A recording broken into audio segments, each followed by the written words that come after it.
Alright, just putting up a video of a 98 Jeep Cherokee.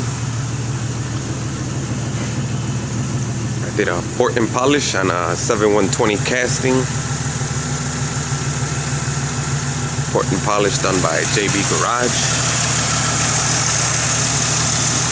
This is the original aluminum valve cover for 1987 through 1995. All I did was strip the paint off, sanded down those ridges, and of course I polished it. That's the 7120 casting.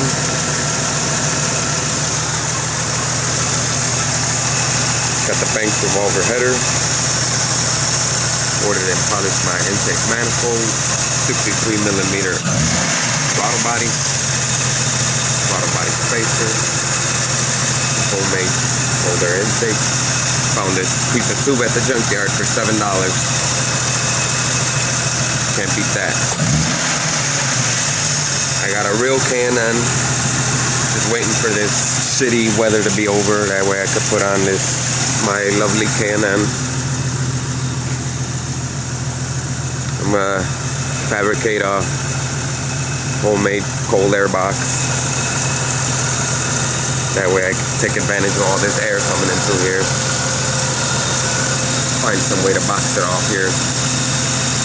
But there she is. Eliminated the fan clutch to an electric fan. All I did was take another fan, take one fan off another 98 XJ, put it on this side, modify it. All you gotta do is just tap into the wires of the other one. It turns on and off automatically. There's no worries about how you gonna wire it and all this nonsense. Just tap into the wires of the original electric Jeep fan. As you can see, it turns on and off by itself.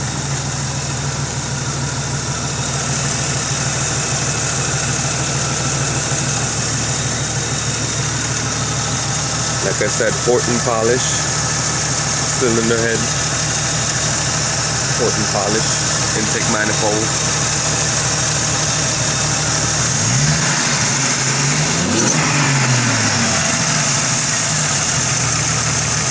She runs like a dream.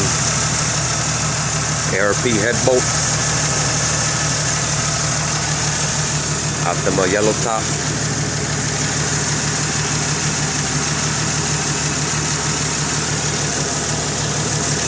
The 85, 86 Chrysler New Yorker.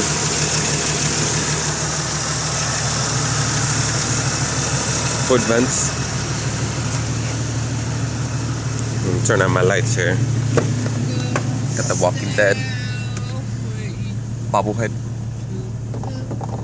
Well, it's something we do all day on Tuesday, but why wait? How about laying down twice as much lead? Show you a little bit of my Jeep. It's got a 5-inch lift, the 2-inch rough country budget boost, and the 3-inch skyjacker main lift that I found at the junkyard.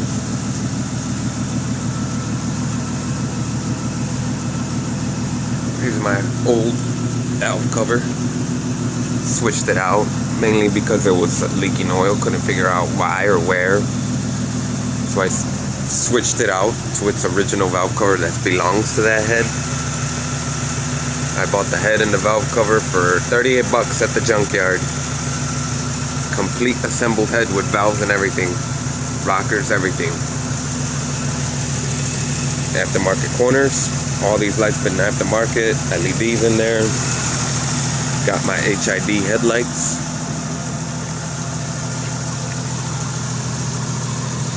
That's what LED fog lights in there. See all my corners, LEDs in there. What are they? The Infinity Dakota MTs, 31 by 10.5.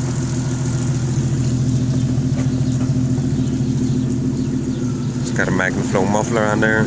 You can hear my nasty exhaust leak. But I'm not too worried about it because I'm gonna redo the whole exhaust 2.5 inches all the way through. Exhaust it right here. Crack. Like I said, I'm gonna redo the exhaust 2.5 inches all the way through from the collector all the way back. So I'm not really too worried about it.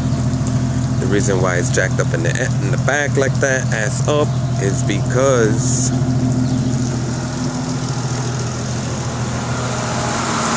I was trying to get the air out of the engine through the back of the coolant temp sensor that 7120s have in the back. So I found out that's a great way to try to get the most air out of the cooling system is lift the rear end of the Jeep up as far as up as it could go and crack open that sensor, let that air, purge that air out of there. It's the only way you're gonna get the air out of these 4.0s. Just keep topping up with fluids. Other than that, it runs awesome, man. I love the way it runs. I love the way it changed the idle. This thing's got a different idle now.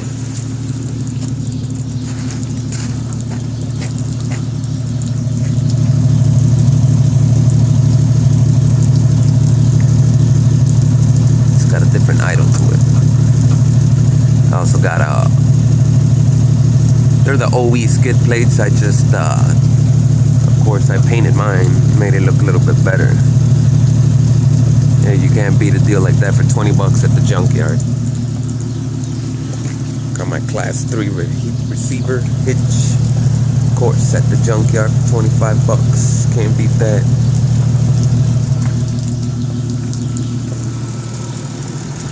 I also found me some Smitty built rock rails at the junkyard for 100 bucks.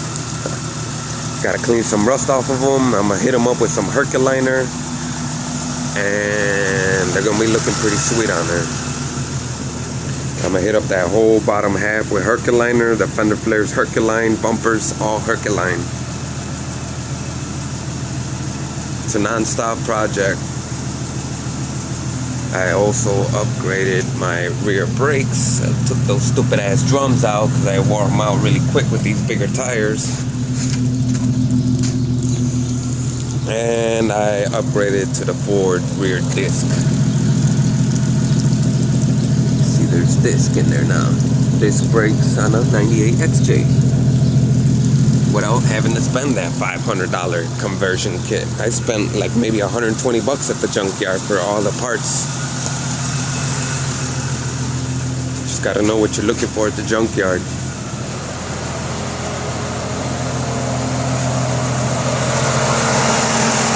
Like I said, fans turn on and off automatically by themselves.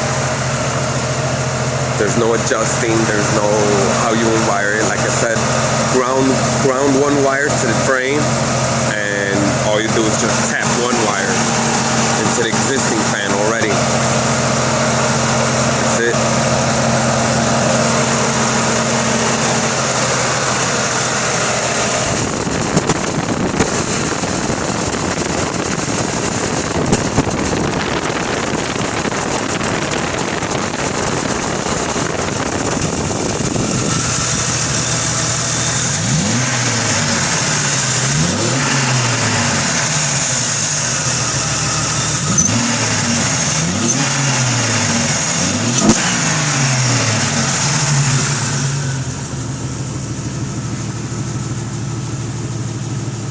Well, stay posted up, guys. I'm gonna keep making more videos.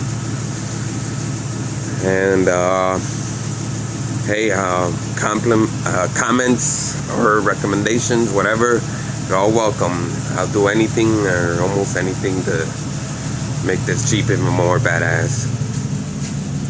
Of course, it's the Zombie Outbreak Response Team vehicle. All right.